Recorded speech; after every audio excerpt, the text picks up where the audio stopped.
अरे मुन्ना आंब कुणाची काढलायस रे झाडाची? अरे तुझ्यावर नाव आलंय की. तू कोण तर आंब तिथं काका कावा लागलेली बघ ती. अरे ते दुसऱ्या झाडाचं आंब काढलाय. ह्यानंच काढलाय ना रे आंबा? ए मला तर समजलं ह्यानं आंबा काढलाय म्हणून.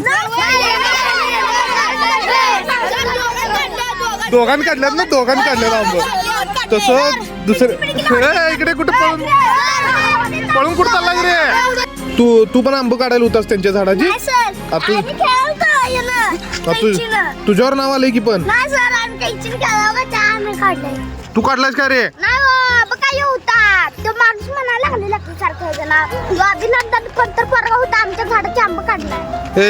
तू आंब तूच काढायचं काम आणि बारका आंबा खात आलतास तू. परत जर दुसऱ्यांच्या झाडांचे आंब काढला तर आंब्या झाडावर टांगणे दिल, लक्षात घ्या. काय इकडे बघ, तुलाच सांगायला लागलोय.